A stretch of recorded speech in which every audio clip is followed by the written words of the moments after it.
பவித்ரதா தன்னுடையதாக்கிக் கொண்டால் பாபா பிரம்மச்சரியத்தை மட்டும் கூறுவதில்லை. பவித்ரதாவினுடைய பரிபாஷை என்னவென்றால் ரொம்ப எல்லையற்றதாகும்.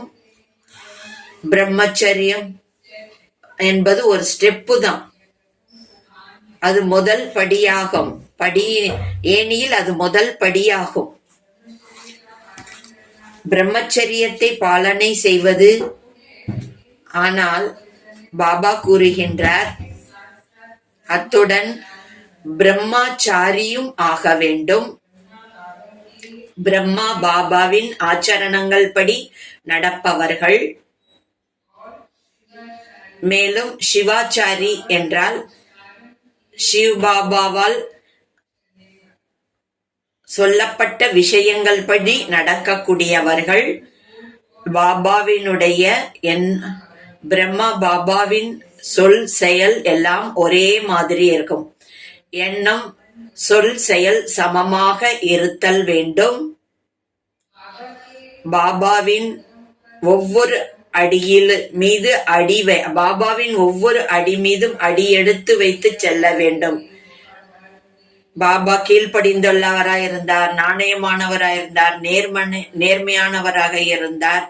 அவ்வாறு நாம் ஒவ்வொரு அடியும் எடுத்து வைக்க வேண்டும். அதே போன்று நம்முடைய பிராமண வாழ்க்கை இருக்க வேண்டும். பாபா கூறுகின்றார், காம விகாரத்தின் மீது வெற்றி அடைந்து விட்டேன் என்பது மட்டும் பவித்ரதா கிடையாது. எந்த ஒரு விகாரத்தின் அம்சம் இருந்தாலும் வம்சமாகிவிடும். பவித்ரதாவில் குறை வந்துவிடும். போட்டி, பொறாமை, கோபம், அகங்காரம், விரோதம், கபடம் இதெல்லாமே இருந்தாலும் பவித்திரமாகும். அனைத்தின் மீதும் நாம் வெற்றி அடைய வேண்டும். சம்பூரண நிர்விகாரி ஆக வேண்டும். சத்தியுகத்துல சர்வகுண சம்பன்ன சம்பூர்ண நிர்விகாரி என்ற டிகிரி கொடுக்கிறோம். சம்பூர்ண பவித்திரதா ஆக வேண்டும். மூன்றாவது, சொப்பனத்துல கூட அந்த விகாரம் வெளிப்படக்கூடாது. சொப்பனத்துல கூட ஒருவேளை பிரம்மச்சரியம் பங்கம் ஏற்பட்டு விட்டால் எந்த ஆத்மா மீது பொறாமையோ கோபமோ வெறுப்போ வந்தால் அது கூட அப்பவித்திரமாகும். அப்படின்னா என்ன, இன்னும் நம்ம சம்ஸ்காரத்தில் அது இருக்கு என்று அர்த்தமாகும். அதை கூட சம்பூர்ண பவித்திரதா என்று ஏற்றுக்கொள்ள முடியாது. அடுத்து பாபா சொல்றாரு, சோம்பேறித்தனம் அலட்சியம் இருக்கிறது என்றால் அது கூட விகாரத்தின் அம்சமாகும். பிராமண வாழ்க்கையில் தினச்சரியா கொடுத்திருக்கிறார், அதிகாலையிலிருந்து இரவு வரைக்கும்.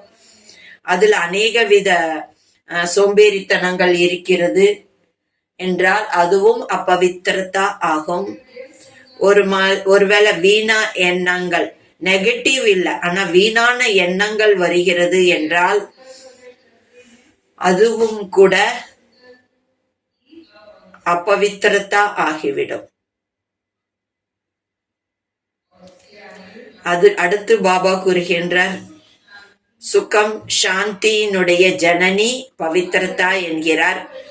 துக்கம் அசாந்தி நமக்குள் அனுபவம் ஆகிறது ஏதோ ஒரு காரணத்தினாலன்னா அது கூட இது கூட அப்பவித்திரமாகும். இவ்வளவு மகீனத்தாவாக துல்லியமாக சூட்சுமமாக இருக்கிறது பவித்திரதா. நம்முடைய பவித்திரதா ஸ்டேஜ் எதுவரைக்கும் இருக்குன்னு நம்ம பார்க்கணும். பாபா நம்மை சம்பூர்ண பாவனமாக்குவதற்காக விரும்புகிறார். அந்த பாவனத்தா வரைக்கும் நம்ம எவ்வளவு தூரம் போய் சென்றடைந்திருக்கிறோம் என்று பார்க்க வேண்டும். நம்ம உலகத்துல நம்ம பார்த்தோம்னா உலகத்தில் உள்ளவங்க கூட பிரம்மச்சரியத்தை பாலனை செய்கிறார்கள். நிறைய பேர் இருக்காங்க. கல்யாணம் பண்ணிக்கிறது இல்ல, குடும்ப இல்லறத்துல இருந்தாலும் சந்நியாசம் செய்து கொள்கிறார்கள். வீடு வாசலை விட்டுட்டு போய் கூட அவர்கள் ஆசிரமம் உருவாக்கி இருக்கிறார்கள், பவித்திரமாக இருக்கிறார்கள். பவித்திரத்தாவை தன்னோட வாழ்க்கையில தாரண பண்றதுக்காக முயற்சி செய்கிறார்கள். அதுக்கான விதிகளை அவர்கள் கையாளுகிறார்கள். அவர்களுடைய விதிகள் அதுல எவ்வளவு வெற்றி அடைகிறார்கள். பாக்கிறதுக்கு அவங்க என்னமோ பிரம்மச்சரியமாக இருக்கலாம, மகாத்மா சந்துன்னு சொல்லிக்கிறாங்க. இருப்பினும் விகாரத்திற்கு வசமாகி காரியங்கள் செய்கிறார்கள். இதுக்காக சில பேர் ஜெயிலுக்கு கூட போயிருக்கிறாங்க. அதாவது பவித்திரத்தாவோட விதி என்பது சர்வசிரேஷ்ட விதி என்பது கிடையாது. சிலர் பெண்களை தாயாக கருதினார். ராமகிருஷ்ண பரமஹம்சர் தன்னுடைய மனைவியை தாயாக கருதினார். அப்போ அவங்களோட திருஷ்டி தவறாகாது என்று பார்க்கிறார். சில பேர் பெண்களை பார்க்கவே கூடாது என்று இருக்கிறார்கள். பெண்கள் என்றாலே நரகத்திற்கு வாயில் என்று கருதுகிறார்கள். ஆனால் பாபா நமக்கு என்னென்ன விதிகள் கூறியிருக்கிறார், அந்த விதிகள் பரமாத்மா விதியாகும். நான் ஆத்மா, ஆதி அனாதி பவித்திர சொரூப ஆத்மாவாக இருக்கிறேன். நான் பரந்தாமத்திலும் பவித்திரமாக இருந்தேன். சத்யுக திரேதா யுகத்தில் ஆதியில் தேவி தேவதா குலத்தில் இருக்கும் போதும் பவித்திர சொரூபத்தில் இருந்தோம். இதை பாபா நினைவுபடுத்துகின்றார். பவித்திரத்தா நம்மளுடைய நேச்சுரல் சுபாவமாகும். எப்பொழுது இந்த நினைவு வருகிறதோ 2 யுகங்கள் வரை நம்முடைய ஆத்மா ஷரீர உட்பட, ஆத்மாவும் பாவனமா இருந்தது, ஷரீரமும் பாவனமாக இருந்தது. 2மே பவித்திரமாக 2 யுகங்கள் இருந்தோம். ஆகவே நமக்கு பவித்திரத்தாங்கிறது அந்நேச்சுரல் கிடையாது. பாபா மேலும் சக்தியும் கொடுக்கின்றார். பாபாவை நினைவு செய்யும் பொழுது அந்த நம்பிக்கையின் ஆதாரத்தில் பாபா நமக்கு உதவியும் செய்கிறார். குடும்பத்தில் இருந்தாலும் கூட நம்பிக்கை உள்ள குழந்தைகளுக்கு பாபா உதவி செய்கிறார். இன்னைக்கு உலகத்துல சன்னியாசிகள் இது முடியாது, மெடிக்கல் சயின்ஸ் கூட சொல்றாங்க இது அந்நேச்சுரல், முடியாது என்று கூறுகிறார்கள். ஃப்ரைட்னாம் ஒரு விஞ்ஞானி இருந்தார். அவர் உலகத்துல எழுதி கொடுத்துட்டார், ஒருவேளை ஒரு மனிதன் பிரம்மச்சரிய பாலனை செய்கிறார் என்றால் அது அந்நேச்சுரல் என்று சொல்லிட்டார். அவங்களுக்கு இந்த அது மூளையில கூட தாக்கம் ஏற்படும், நிறைய நோய்கள் வர வாய்ப்பு இருக்குன்னெல்லாம் அவர் பிராக்டிக்கலா சில விஷயங்களை கூறியிருக்கிறார். இன்னைக்கு லட்சக்கணக்கான குடும்பங்கள் குடும்பத்தில் இருந்து கொண்டே பவித்திரத்தாவினுடைய பாலனை செய்து கொண்டிருக்கிறார்கள். ஆகவே நமக்காக அது ஒன்றும் பெரிய கஷ்டமே கிடையாது, அது ரொம்ப ஈஸி ஆயிடுச்சு. இங்க சபையில யாரெல்லாம் உட்கார்ந்து இருக்கீங்களோ செக் பண்ணி பாருங்க, நம்ம குடும்பத்துல இருக்கோம். ஆனா நமக்கு பாபா என்னென்ன விதிகள் சொல்லி இருக்கிறாரோ, ஆத்மீக ஸ்மிருதி, விருத்தி, திருஷ்டி, நான் என்னுடைய ஆத்மீக ஸ்திதியில் நிலைத்திருக்க வேண்டும். அப்பதான் நம்ம மற்றவங்களையும் ஆத்மீக திருஷ்டியில் விவகாரத்தில் வர முடியும். எந்த மாதிரி எங்க நம்மோட திருஷ்டி இருக்கணும், ஒவ்வொரு ஆத்மாவின் மீதும் அவங்களுடைய நெற்றியைத்தான் நம்ம பார்க்க வேண்டும். நம்ம விவகாரத்துல வரும்போது மற்றவங்களையும் ஆத்ம பார்வையில் பார்க்க வேண்டும். ஆத்ம திருஷ்டியில் நாம் வர வேண்டும். பவித்திரதா தாரணை நமக்கு மிகவும் சகஜமாகிவிடும். இந்த விதி யாருமே கூறவில்லை. எந்த சாஸ்திரங்கள், வேதங்கள், புராணங்கள் நிறைய இருக்குது. ஆனா பாபா நமக்கு என்ன விதி சொல்லி இருக்கிறாரோ நம்முடையது அது சத்திய சொரூபமாகும். பாபா நமக்கு அதை ரியலைஸ் பண்ண வச்சிருக்கிறார். ஆனால் ஒருவேளை நம்ம இத மறந்துட்டோம், தேக அபிமானத்துல வந்துட்டோம் என்றால் நிரந்தரமா நமக்கு ஆத்மீக ஸ்மிருதி இருப்பதில்லை. காரிய விவகாரங்களில் வரும்போது மறந்து விடுகிறோம். உலகத்துல நம்ம காரிய விவகாரம் எவ்வளவு இருக்கிறது. அப்ப நம்ம தேக அபிமானத்தில் வந்து விடுகிறோம். தேக திருஷ்டியை பார்க்க ஆரம்பித்து விடுகிறோம். அப்ப அது இந்த கர்மத்துல வித்தியாசம் ஏற்பட்டுவிடும். பாபா கூறுகின்றார், திருஷ்டி விருத்தி யாரை பார்த்து உங்களுக்கு சஞ்சலம் ஏற்பட்டது, தேக கவர்ச்சி ஏற்பட்டு விட்டால் அது கூட இன்றைய உலகத்துல தேக உலகமாகும் அல்லவா. தன்னுடைய தேகத்தின் கவர்ந்து ஈர்ப்பதற்காக எம்பயர் பண்றாங்க. அந்த மாதிரி ட்ரெஸ் பண்ணுவாங்க, அந்த மாதிரி உணவு சமயம். சில பேர் உண்மையிலுமே அழகா இருப்பாங்க, ட்ரெஸ் நல்லா இருக்கும். ஆணானாலும் பெண்ணானாலும் தோற்றத்தில் அழகா இருப்பாங்க, முடிய நல்லா இருக்கலாம். ஆனா தேகங்கிற திருஷ்டியில், தேக கவர்ச்சியில் நாம் வந்து விட்டால், தேகத்தை தொடுவது என்றால் பாம்ப தொட்டதுக்கு சமமாகும் என்று பாபா கூறுகிறார். சங்கல்பத்தாலதான் டச் பண்றோம். சங்கல்பத்தால நம்ம டச் பண்ணிட்டோம்னாலும் கூட பாம்பை டச் பண்ணோன்னு ஆகும். சாம்பு கண்டிப்பா கடிக்கும் இல்லையா. அதுக்குள்ள அந்த விஷம் இருக்கு இல்லையா.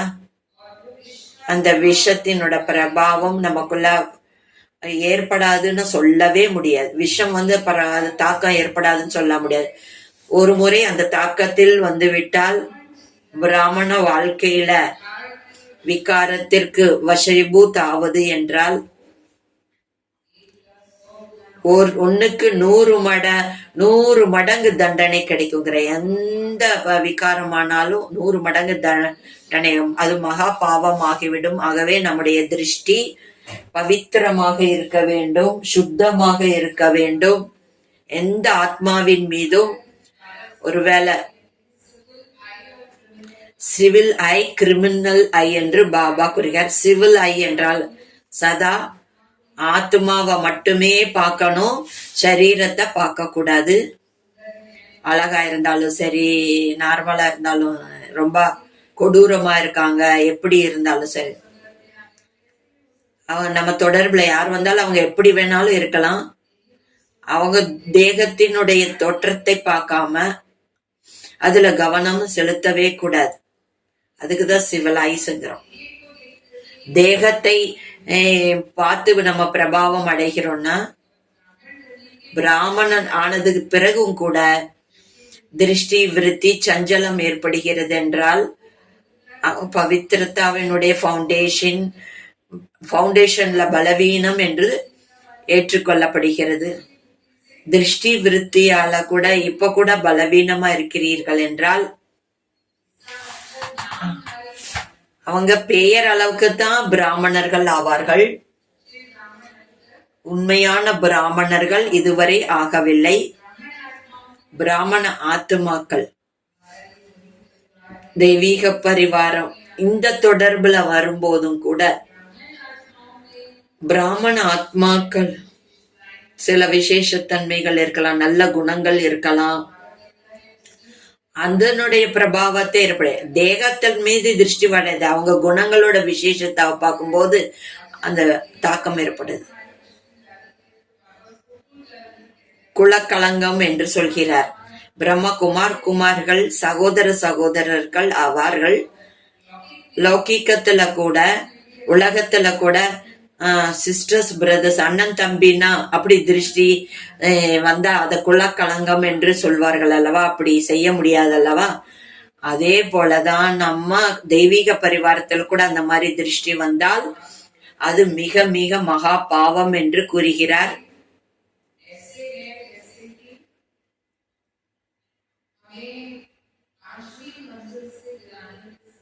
இது 5 மாடி கட்டடத்திலிருந்து கீழே விழுவதற்கு சமமாகும்.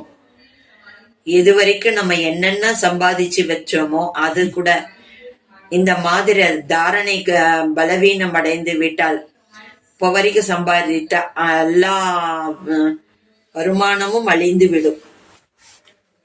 ஒரு செகண்ட்ல எல்லாம் அழிந்து விடும்.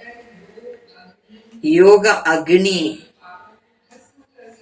பழைய பாவ கர்மங்களை பஸ்மம் செய்ய முடியும்.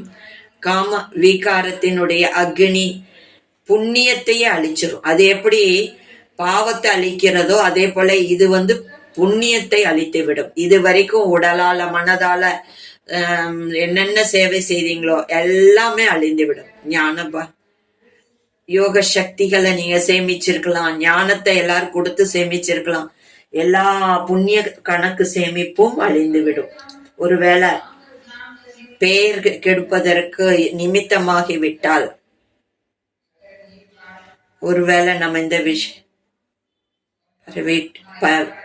பரவி விட்டால், நம்ம காரணத்தினால பாபா பேர் கெட்டு போய்விட்டால், சத்குருவை நிந்தனை செய்தவர்கள் டௌர்னை ஆஸ்தி பெற முடியாது.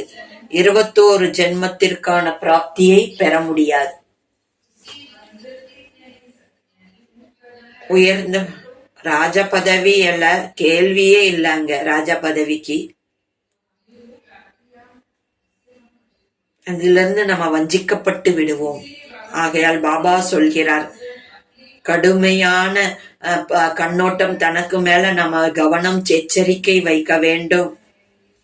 அவங்கக்கிட்ட இந்த விசேஷத்தா இருக்கு, இவங்கனால எனக்கு நிறைய சகயோகம் கிடைக்கிறது, இவங்க சேவையினோட விசேஷத்தா இருக்கிறது, ஞான யோகம் இவங்க கிட்ட ரொம்ப நல்லா இருக்கு, ரொம்ப நல்லா இவங்க பாஷன் பண்றாங்க, இவங்க தன்னுடையவராக எனக்கு ஃபீல் ஆகுது தேகபானத்தினால. அப்படியெல்லாம் தேகம் கிடையாது, குணங்களினுடைய பிரபாவத்தில் விடுகின்றோம். ஒருவேளை அதனுடைய பிரபாவத்தில் விட்டால் அவங்களுக்கு நம்ம அடிபணி ஆரம்பித்து விடுவோம். அவங்கள ரொம்ப சந்திக்கணும் விரும்புவோம், ரொம்ப அவரோட பேசணும்னு விரும்புவோம், எக்ஸ்ட்ரால போயிடுவோம். ஸ்நேகம்னா எல்லார்கிட்டையும் ஒன்னா அன்பு இருக்கணும். தனிப்பட்ட ஒருவரோட நமக்கு எக்ஸ்ட்ரா அன்புல போயிட்டோம்னா எல்லாருக்கும் அது கண்ணுல தெரியுது.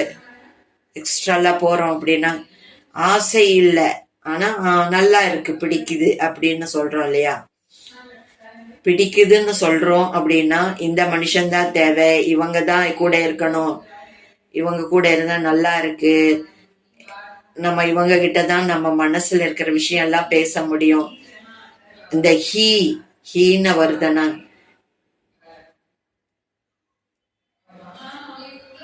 உடனே நமக்கு நாமே எச்சரிக்கை கொடுத்து கொள்ள வேண்டும். உடனடியாக யாருக்காவது இதன் மேல கவனம், அது உலகத்தில் இருக்கிறவங்களுக்கு கூட தெரிந்துவிடும், இவங்களுக்கு மேல எக்ஸ்ட்ரா அட்டாச்மெண்ட் இருக்குன்னு.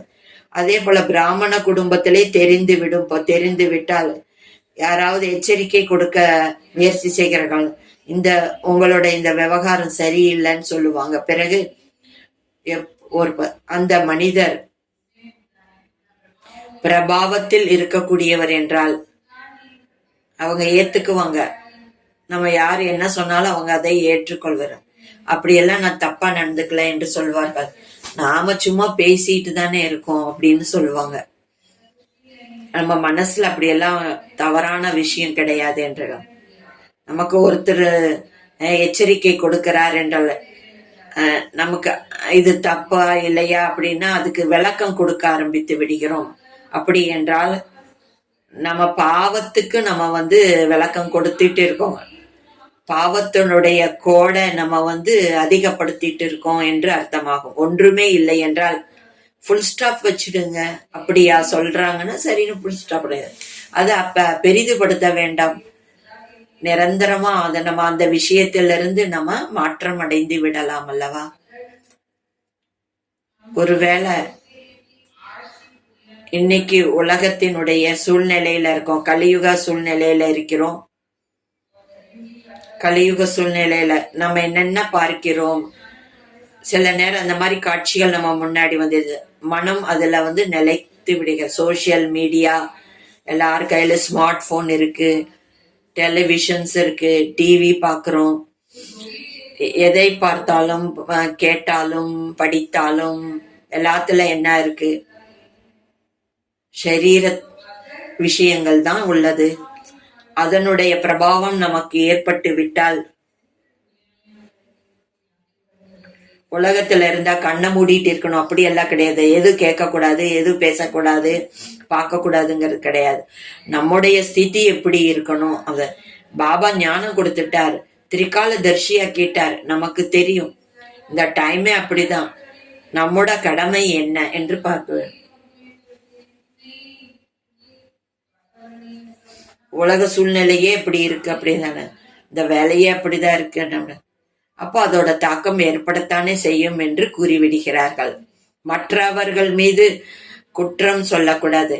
இது எங்கே எனக்குள்ள பலவீனம் இருக்கு, தன்னைத்தானே குற்றவாளி என்று நினைக்கவில்லை என்றால் அத தன்னுடைய பவித்திரத்தை, அவனுடைய வாயு மண்டலத்தை திருஷ்டி விருத்தி, மற்ற ஆத்துமாக்களுடைய திருஷ்டி விருத்தியை மாற்றத்தை செய்ய முடியாது. நம்மளுடைய மாற்றம் செய்வதில்லை, மற்றவர்களுடைய மாற்றத்தையும் நம்ம செய்ய முடியாது. இயற்கையையும் கூட நம்ம பாவனம் செய்வதற்கான பொறுப்பாளர்கள் நாமாகும். நான் எனக்குள்ளேயே பிரபாவம் ஏற்பட்டு விட்டா யார் அதை மாற்றுவார்கள்? யார் மாறணும்? முதல்ல நான் தான் மாற வேண்டும். என்னோட தொடர்புல வர்றவங்க என்கிட்ட இருந்து பவித்திரத்தாவோட அனுபவம் மற்றவர்களுக்கு கிடைக்க வேண்டும். ஆரம்பத்துல தாதிமார்கள் சேவை செய்ய போகும்போது அப்போ இது சிஸ்டர்ஸ் உடைய சன்ஸ்தா அப்படின்னு சொல்லிட்டாங்க. இங்க என்ன நடக்கும், என்ன கத்து கொடுக்க முடியும்னு சொல்லிட்டாங்க. அப்படியே கேட்கறதுக்காக விடுறாரு. ஆனால் எப்பொழுது சகோதரர்களுடைய ஞானம் கேட்கிறார்கள், அவங்க ஸ்திதி அனுபவம் செய்த அந்த சகோதரர்களை தேவி போல அனுபவம் செய்தார்கள், ஸ்திதி அனுபவம் செய்தார்கள். வேறு விதமா யோசிச்சுட்டு உள்ள வந்தாங்க. ஆனா அவங்களுடைய நடத்தை, பாவனை, திருஷ்டி விருத்தி மூலம் முழுவதுமாக ஞானம் கேட்டு அவர்கள் மாற்றம் அடைந்து விட்டார். வாழ்க்கையே மாற்றம் அடைந்தவர்கள் பாபாவுடைய வாரிசு குழந்தைகள் ஆகிவிட்டார்கள். நான் முதல் முறையா நான் அமெரிக்கா ஃபாரினுக்கு போயிருந்தேன். அங்க ஒரு நகரத்துல மேயரா இருந்தாரு. அவர் பேர்ல அந்த நகர பேர், அவருடைய பிறப்பு நாள் பர்த்டே செலிப்ரேஷன் பண்ணிட்டு இருந்தாங்க. அவங்க சேவைக்காக ஈடுபட்டாங்க. அவர் அழைத்தார்கள். அவங்க வீட்டுல ஃபங்க்ஷன் வச்சிருந்தாங்க. அவருக்கு அழைப்புதல் கொடுத்தாரு. நான் அப்ப சென்டர்ல இருந்தேன். எனக்கு சொன்னாங்க, நாங்க அங்க போக போறோம், நீங்களும் வாங்க, நீங்க மதுபன்ல இருந்து வந்திருக்கீங்க, சேவை நடக்குவாங்க. நீங்க நான் முறை அங்க போயிருந்தேன். பார்ட்டி போல எல்லாம் பாரதம் போல இருக்காது.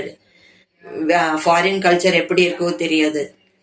யார் யாரையும் சந்திப்பாங்க, எப்படி உணவு முறைகள், ஒருத்தர் சந்திக்கும் முறை எப்படி இருக்கும், அது எல்லாமே ரொம்ப நெகட்டிவ் அக்வர்டா இருக்கும் சொன்னா. ஆனாலும் கூட நீங்க வந்தா சேவை நடக்கும். உங்களுக்கு அது அக்வர்டா இருக்கும்னா வந்தா உங்களுக்கு சேவை நடக்கும். நான் பாபா சொல்றாரு இல்லையா, ஸ்வஸ்திதி நல்லா இருந்தது என்றால் பரிஸ்திதி எப்படி இருந்தாலும் அதனோட பிரபாவம் நம் மீது படாதுன்னு பாபா சொல்லாரு. நான் அது போல நான் என் மனஸ்திதியை செட்டிங் பண்ணிட்டு அங்க போனேன். அதே மாதிரி அங்க போனேன், ஓப்பன் ஒருத்தர் அணைச்சுக்கிறாங்க, அப்படி அணைத்து கொண்டு சந்திக்கிறார்கள். கை ஷேக் பண்றது இல்ல, ஒருத்தர் கட்டி பிடிச்சிட்டு அவங்க ட்ரெஸ் அப்படி இருந்தது. எப்படி எல்லாம் ட்ரெஸ் போடுவாங்கன்னு உங்களுக்கே தெரியும். அதெல்லாம் பார்த்தாலும் நான் முறைதான் இதெல்லாம் பார்த்தேன்.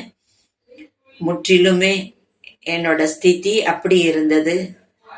நான் ஆத்மீக திருஷ்டியில தான் அனைவரையும் பார்த்தேன்.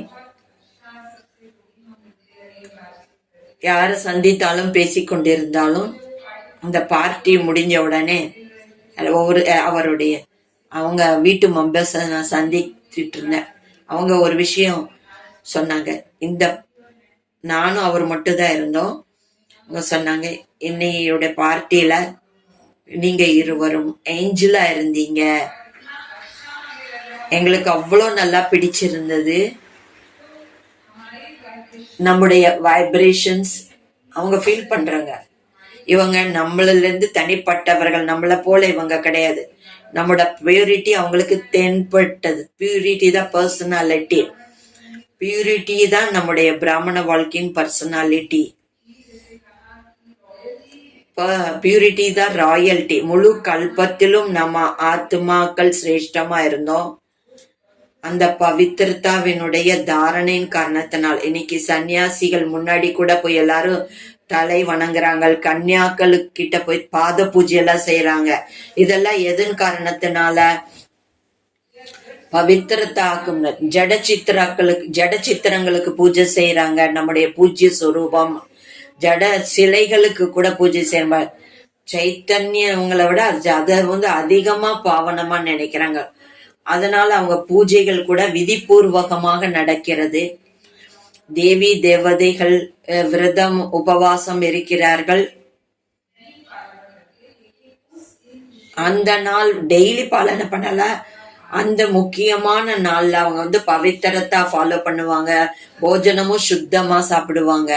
அப்பதான் கோயிலுக்கு போவாங்க. விரதம் இருந்து பூஜை எல்லாம் பண்ணுவாங்க. அங்க பூஜாரியா இருப்பவர்கள் பவித்திரமாக இருந்து விதிபூர்வமாக பூஜை செய்கிறார்கள். இன்னைக்கு கூட பக்தி மார்க்கத்துல இந்த மாதிரி விதிமுறைகள் நடந்து வருகிறது. பாபா கூறுகின்றார், நீங்க ஆத்மாக்கள் பரந்தாமத்தில் இருக்கிறீர்கள். பரந்தாமத்தில் எப்படி இருந்தீங்க? பவித்திரத்தாவின் காரணத்தினால் உன்னுடைய ஜொலிப்பு மற்ற ஆத்மாக்களை விட உங்களுடைய ஜொலிப்பு பரந்தாமத்தில்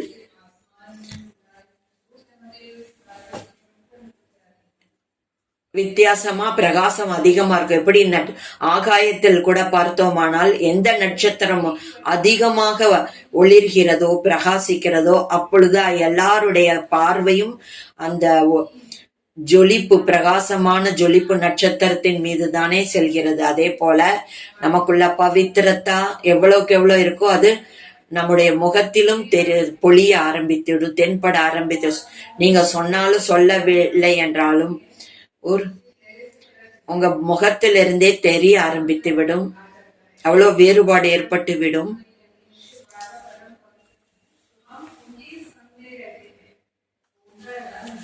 நாம பரம்பிதா பரமாத்மா பரம பவித்திர ஆத்மாவா இருக்கும். அவரோட தொடர்புல இருக்கிறதுனால அவருடைய அந்த ஜொலிப்பு நமக்கும் வந்துருது. அது நம்ம முகத்துல தெரிய ஆரம்பித்துடுவோம்.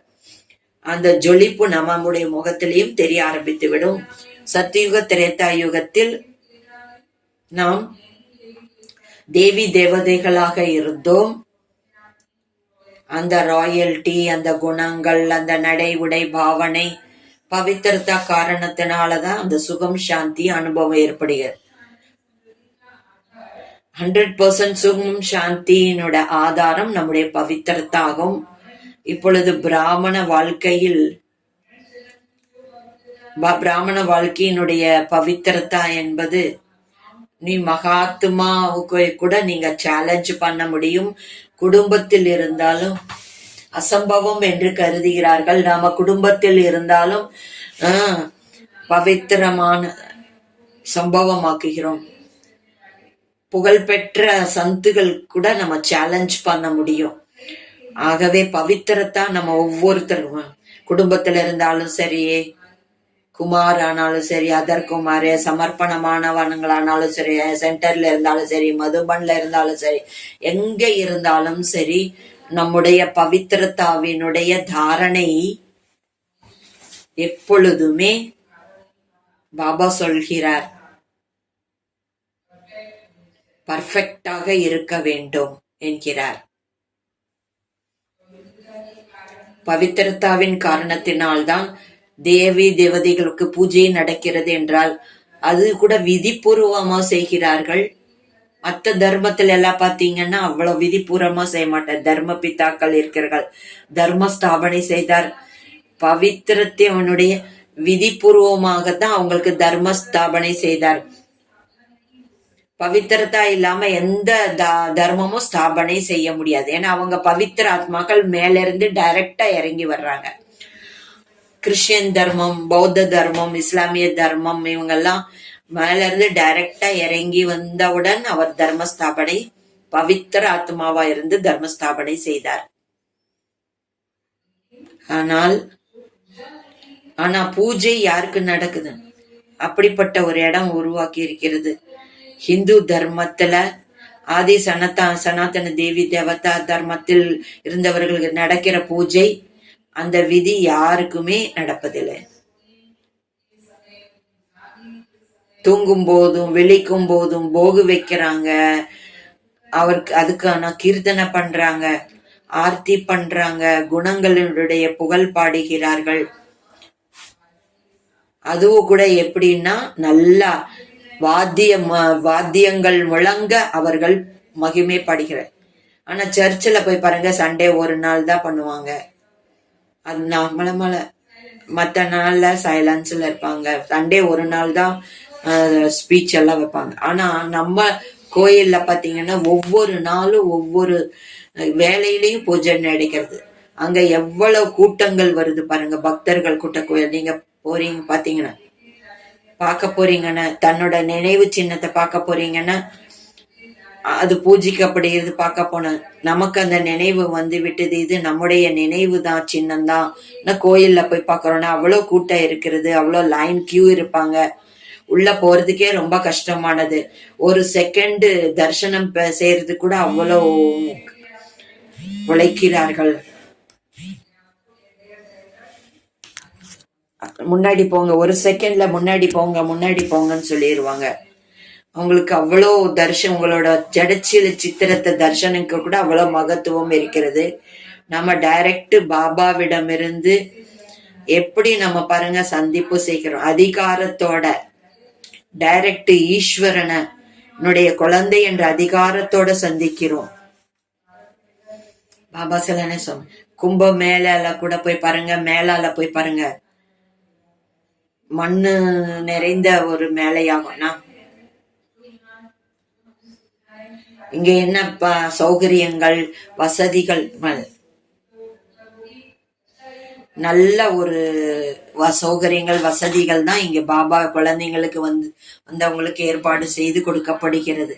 நம்ம இங்க எவ்வளவு ஓய்வா உட்கார்றோம், சாப்பிடுறோம், ஞான யோகம் செய்யறோம். இப்ப கூட பாருங்க, பாபா அவ்வியக்தத்துல இப்ப கூட வீடியோ மூலமாக கூட சந்திக்கிறோம். அப்படி கிடையாது, நம்ம பாபாவை சந்திக்கல அப்படின்னு நம்ம சொல்ல முடியாது. பாபாவை சந்திக்கும் விழா நம்ம அனுபவம் செய்யறோம், சேவிக்கிறார். பக்தியிலேயே அனுபவம் சேவிக்கிறோம்னா நம்ம டைரக்ட் பாபாவோட குழந்தைகள் நாமையே சேவிக்க முடியாது. சந்தித்து கொண்டிருக்கிறோம் மணிக்கணக்கா. நம்ம இரவு ஃபுல்லா உக்காந்துட்டு பாபா சாக்காரத்துல சந்திப்பு செய்யற பழைய குழந்தைங்கள்லாம் இதை பத்தி அறிந்திருப்பார்கள். எவ்வளவு விதிபூர்வகமாக சந்தித்தோம், எல்லாம் விதிப்படி நடக்கின்றது.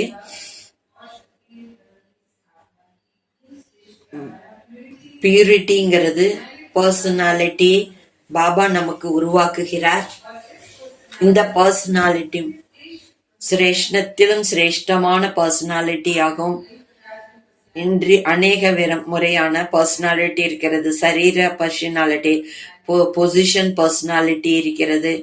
பொசிஷன் என்றால் பதவி, ஜாப், பிரதான் மந்திரி, ராஷ்டிரபதி, நிறைய பேர் இருக்காங்க உலகத்துல.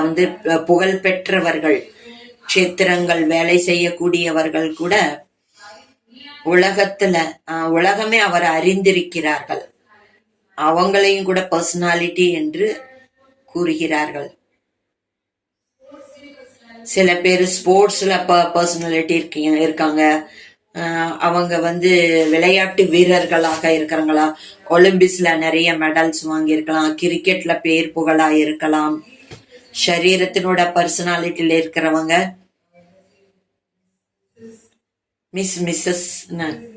Miss India, Mrs India, Miss world அப்படின்னு அவங்கள புகழ் பாடுகிறார்கள். அவங்க உலகம் பூரா புகழ் பெற்றவர்கள் ஆகி விடுகிறார்கள். இப்படி எல்லாம் ஃபேமஸ் ஆறாங்க.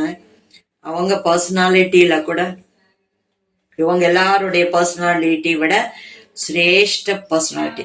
புக் உங்க பேரு இல்லாம இருக்கலாம், ஆனா பகவானுடைய அவருடைய இதுல உங்களோட பேர் இருக்கு. இந்த பர்சனாலிட்டி முழு கல்பத்திலயும் எப்பவுமே கிடைக்காது. சங்கம யுகத்துலதான் இந்த பியூரிட்டி பர்சனாலிட்டி இப்ப மட்டும்தான் கிடைக்குது. இது புருஷார்த்தம் செய்தால் இந்த புருஷார்த்தம் ஜென்ம ஜென்மந்தத்துக்காக நம்முடைய புருஷார்த்தம் அமைந்துவிடும், பதிவாகிவிடும், நமக்கு விசேஷத்தா வந்துவிடும். அதனால பவித்திரதா என்பது அனைத்து விகாரத்தினுடைய வம்சம் கூட இருக்க முடியாது. காம விகாரம் மட்டுமல்ல, கோபம் என்பது வேறு விதமா பாக்குறோம். போன முரளியில கூட, சண்டே முரளியில கூட பாபா சொன்னாரு, கோபத்து ஆயுதம், இது இல்லைன்னா நம்ம காரியம் செய்ய முடியாது. பிராமணர்கள் உலகத்துல உள்ளவங்கள போல கோவப்படல, வெற்றி அடைஞ்சிட்டோம். ஆனா சூக்ஷ்ம ரூபம் இருக்கிறது அல்லவா, எப்ப வெளிப்படுகிறது? இவங்க என் விஷயம் ஏத்துக்கல, இவங்க போய் சொல்லிட்டாங்க, இவங்க நம்ம கிட்ட விவகாரம் பண்ணிட்டாங்க, எனக்கு பிடிக்கல, என்ன அவமானப்படுத்திட்டாங்க, என் மேல கோவப்பட்டுட்டாங்க, இப்படி எல்லாம் நினைக்கிறது கூட சூட்சமா. அது சில நேரம் அந்த கோபத்தை காட்டுறோம், நடத்தையில, விவகாரத்துல அந்த ஆத்மா மீது கொஞ்சம் நெகட்டிவ் பண்ணணும். வாயில சொல்ல மாட்டோம், ஆனா பார்க்கும்போது இவங்க ஏதோ கோபத்துல இருக்காங்கன்னு தெரிந்துவிடும். ஆனால் மனதுக்குள்ள வீணான எண்ணங்கள் வந்தால், அந்த ஆத்மா மீது வீணான எண்ணங்கள் வந்தால், நெகட்டிவ் சங்கல்பம் வந்தால், இப்ப வரைக்கும் கோபத்தின் மீது முழுமையாக நம்ம வெற்றி அடையவில்லை என்பது தெரிய வரும். மற்றவங்களோட நெகட்டிவிட்டிய பார்க்கிறோம் என்றால், இவ்வளவு வருஷமா இவங்க ஞானத்துல இருக்காங்க, இவங்க எங்க கோபத்தை வெற்றி அடைஞ்சாங்கன்னு சொல்றோம். பாபா சொன்னாரு, பெரியவங்களையே பாத்துடுறாங்க, நிமித்த ஆத்மாவா இருக்காங்களா அவங்களையும் பாக்குறாங்க, இவங்க இவ்வளவு கோபப்படுறாங்க, இவங்களும் இப்படி செய்யறாங்க, நாம செய்தா என்ன என்று நினைக்கிறார்கள். பாபா முரளியில் நல்ல விதமா புரிய வைக்கின்றார். அந்த ஆத்மாவின் உடைய தபஸ்யா என்னவோ, வெகு காலமாக அவங்க தபஸ்யா செய்கிறார்கள் என்றால், அட்டூட்டு துண்டிக்கப்படாத நிச்சயம் கூடியவர்கள் கடைசியில் அவர்கள் வெற்றி அடைந்து விடுவார்கள். நாம அவர்களை ஃபாலோ செய்துவிட்டு நாம் கடைசியில் தோல்வி அடைந்து விடுவோம். சகோதரன் சகோதரிகளை ஃபாலோ பண்ண ஆரம்பிச்சிட்டோம் என்றால் என்ன ஆகும்? சாக்கு போக்குகள் சொல்ல ஆரம்பித்து விடுகிறோம் நாம. பிறகு பாபா சொல்கிறார், நம்முடைய கதி நிலை குறைந்துவிடும். அதனால கோபத்தின் மீது வெற்றி அடைவதற்கான சம்ஸ்காரம் இருக்கிறது என்றால் அதன் மீது நாம் கவனம் செலுத்த வேண்டும். சுட்சமத்தில் கூட யார் மீதும் கோபம் வரக்கூடாது. ஒருவேளை இன்னைக்கு சபையில நம்ம கேட்டோம் என்றால், யார் எப்படி நம்ம கிட்ட விவகாரம் நடந்து கொண்டாலும் சரி, தப்பு செய்யலாம், மகிமை செய்யலாம், என்ன வேண்டுமானாலும் சரி, அது நமக்காக ஒரு பேப்பராகவும் இருக்கலாம். பேப்பரே வராமல் நம்ம எப்படி பாஸ் ஆக முடியும்? நான் பாஸ் ஆயிட்டேன்னு சொல்லவே முடியாது இல்லையா? ஏதாவது ஒரு ஆத்மாவின் மூலமா நம்மளுக்கு டெஸ்ட் பேப்பர் வரலாம். நீங்க இப்படி செய்யுங்கன்னு உங்களுக்கு கோபத்தை உண்டாக்கலாம். நான் இப்பொழுது இந்த சம்ஸ்காரத்தின் மீது வெற்றி அடைந்தேன் என்று அப்பதான் சொல்ல முடியும். இப்ப வரைக்கும் நான் காம விகாரத்தை வெற்றி அடைகிறது, கவனம் சீக்கிரம் வெற்றி அடைந்து விடுகிறோம். ஆனா கோபத்தில் சில நேரம் மகாரத்திகள் கூட கோபம் அடைகிறார் என்று சொல்கிறோம். நான் வெற்றியை அடைந்து விட்டேன், நான் கோபத்தின் மீது முழுமையாக வெற்றி அடைந்து விட்டேன் என்று சொல்பவர்கள், முழுமையாக வெற்றி அடைந்து விட்டேன் என்பவர்கள் கை தூக்குங்க. மனசுல கூட கோபம் வரல, கண்ணுல கூட நான் காட்டுறது இல்ல கோபத்தை, பேசுறது இல்ல, ஆனா கண்ணுல காட்டுவாங்க, கண்ணுல காட்டிடுவாங்க கோபத்தை. ஒருத்தர் கூட கை தூக்கவே இல்லை பாருங்க.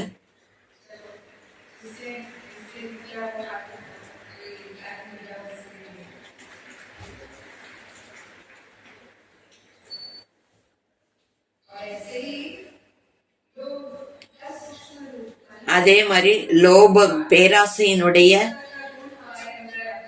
பரிபாஷை என்னன்னா திருப்தி எல்லா விதத்திலும் இருக்கும். உலகத்தை ரீதியில நமக்கு எவ்வித ஆசையும் கிடையாது.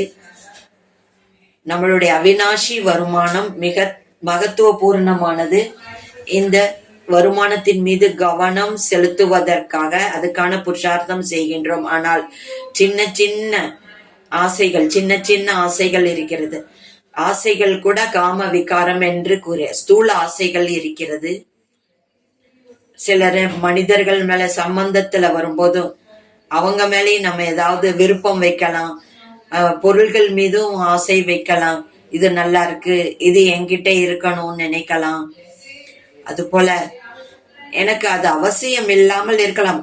மற்றவங்களை பார்க்கும்போது இவங்க கிட்ட இருக்கு, நம்ம கிட்ட இருக்கணும் அப்படின்னு நினைக்கிறோம். அதை ஒப்பிட்டு பார்க்க ஆரம்பித்து விடுகிறோம், காம்படிஷன்ல விடுகிறோம். இவங்க கிட்ட இருக்கு, என்கிட்டே இருக்க வேண்டும் என்று கருதுகிறேன்.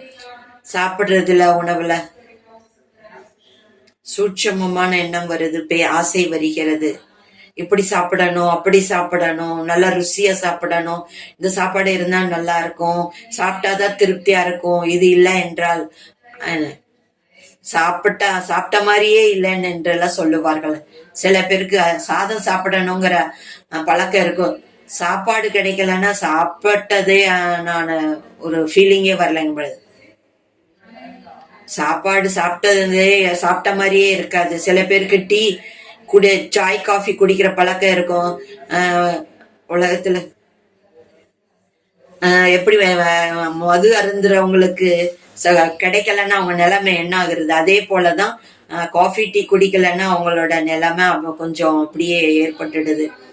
சேவையில கூட அதே போல ஸ்தூல ஆசைகள் ஏற்படலாம்.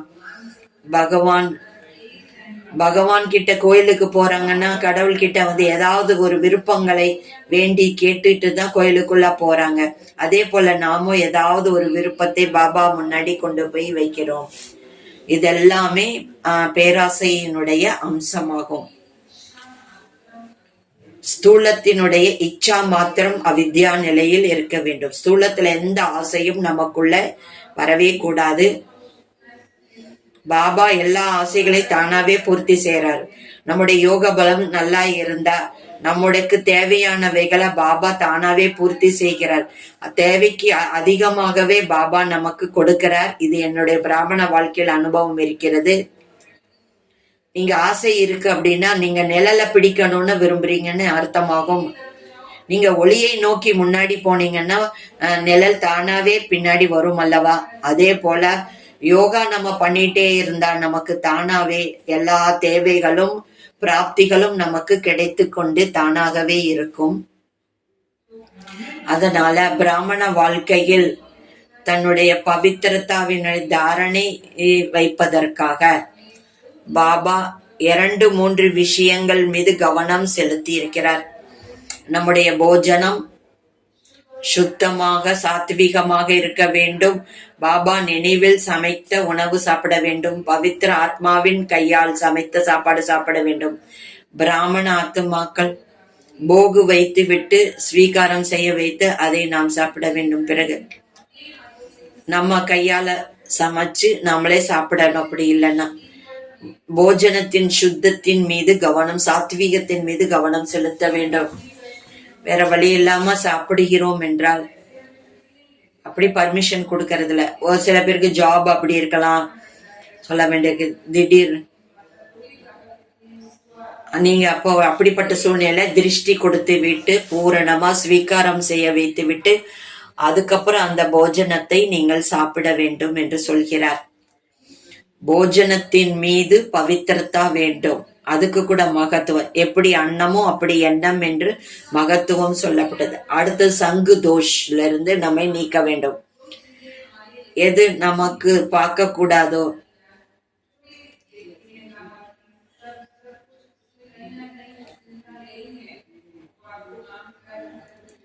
எப்படியாவது காம விகாரம் பக்கியத்தோட மனித தொடர்பு இழுத்துட்டு போயிடும். அதனால டெல்லிக்கு போகணும். பாம்பே வண்டியில உட்காந்தா என்ன ஆகும்? டெல்லிக்கு போய் சேர முடியாது இல்லையா? அப்ப அந்த பாதையே இல்லைன்னா பாதையில நம்ம ஏன் போனோம்? நம்ம ஏன் பார்க்கணும்? நம்ம ஏன் படிக்கணும்? நம்ம ஏன் கேட்கணும்? அந்த பாதையே நமக்கு இல்லைன்னா எவ்வளவு முடியுதோ, குடும்பத்துல இருக்கீங்க, குழந்தைங்கள உட்காந்துருக்கோம், அவங்கள தடுக்க முடியாது. டிவி போனோம்னு எவ்வளவு செய்ய முடியாது. என்ன நானே நான் காப்பாத்திக்க முயற்சி யுக்தியை ஏற்படுத்திக்கணும். என்ன நானே காப்பாத்த பாக்குறங்களே கேட்டாலும் கேட்கல, பார்க்க வேணாலும் பார்க்க வேண்டும், சாட்சியாக இருந்து பார்க்க வேண்டும். சாட்சி நிலையை நம்ம அபியாசம் செய்து விட்டால் உலக அந்த சூழ்நிலை, உணவு மேல அந்த மாதிரி எதனோட பிரபாவமும் நம்ம மீது ஏற்படாது. சங்கு தோஷ்ல போக மாட்டோம், சங்கு தோஷ் ஏற்படாது. சில பேர் ஞானத்தை விட்டே மற்ற மனிதர்களுடைய தொடர்பின் காரணத்தினால விட்டு போயிடுறாங்க. சங்கு தோஷ்ல வந்துட்டோம்னா மனிதர்களுடைய தொடர்புல போய் பாபா கையே விட்டுட்டு போக வேண்டிய நிலைமை ஏற்பட்டு விடும். பிரம்மா பாபா யஜ்ய ஸ்தாபனை செய்யும் போது அச்சமயம் எவ்வளவு தடைகள் வந்தது. பவித்திரத்தாவின் காரணத்தினாலதான் அத்தனை தடைகள் வந்தது. பவித்திரத்தாவின் காரணத்தினால நிறைய தடைகள் இப்ப கூட வருகிறது. ஆனால் அச்சமயம் சமூகத்துல ரொம்ப கொந்தளிப்பு ஏற்பட்டது. உங்க ஞானம் ரொம்ப நல்லா இருக்கு, யோகா கூட ரொம்ப நல்லா இருக்கு, எல்லாமே கத்து கொடுக்கற எல்லாமே நல்லா இருக்கு. ஆனா ஒரே ஒரு விஷயம், அதான் எப்படி சன்னியாசிகள் பாத்தீங்கன்னா தான் மட்டும்தான் பிரம்மச்சரிய ஃபாலோ பண்ணுவாங்க, யாரையும் ஃபாலோ பண்ணுங்கன்னு சொல்லவே மாட்டாங்க. அதனால அதே போல நீங்களும் கூட யாருக்கும் சொல்லாதீங்க பவித்திரமா இருங்கன்னு சொல்லாதீங்க. பவித்திர பனியம் யோகி பனோன்னு பாபா நமக்கு ஸ்லோகன் சொல்லியிருக்காங்க இல்லையா? பாபா சொல்றாரு, இது நான் சொல்லவே இல்லை, சிவ் பாபா தான் சொல்லியிருக்கிறார். பவித்திர உலகை ஸ்தாபனை செய்வதற்காக அனைவரும் பவித்திரமாகுங்கள் என்று சொல்கிறார் என்று அவர் சொன்னார்.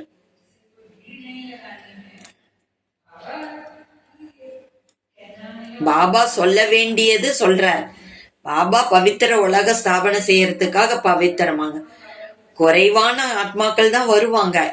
வைடூரியம்ங்கிறது குறைந்ததா இருக்கும். இந்த மாதிரி பாபா பதில் சொல்லிவிட்டார். பவித்திரத்தா தாரணை செய்வதில் என்ன தடைகள் வருகிறதோ அது கூட காரணமாகிறது. நம்முடைய யோக பலத்தை கூட்டிக் கொள்ள வேண்டும், அதிகரித்து கொள்ள வேண்டும். யோக சார்ட் உருவாக்கி கொள்ள வேண்டும். 2 மணி நேரம் 4 மணி நேரம் யோகா செய்தோம் என்றால் பாபாவினுடைய என்ன சக்தி கிடைக்கிறதோ, எவ்விதமான தடைகள் என்றால் அது கூட லகன் என்ற அக்னியில் எல்லாமே அழிந்துவிடும். அந்த பந்தனத்திலிருந்து நீங்க முக்தி அடைந்து விடுவீர்கள். ஆட்டோமேட்டிக்கா உங்களுக்கு வேற பாதை கிடைத்து விடும். நாம எவ்வளவுக்கு எவ்வளவு யோகா பலத்தை கூட்டு கொள்கிறோமோ அப்ப அன்பினுடைய சக்தியால எல்லாத்தையும் வெற்றி அடைஞ்சிடலாம்.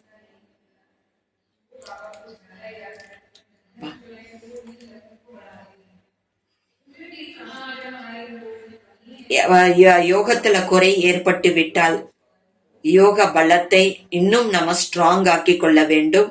அப்போ பவித்திரத்தாவினுடைய தடைகள் தானாவே நீங்கிவிடும். அப்போ பவித்திரத்தாவுக்கு உதவியும் கிடைக்கும். பியூரிட்டி தான் பிராமண வாழ்க்கையினுடைய விசேஷத்தாகும். பியூரிட்டி தான் பிராமண வாழ்க்கையின் ஃபவுண்டேஷன் ஆகும். அந்த ஃபவுண்டேஷனை நாம் வலுவாக இருக்க வேண்டும்.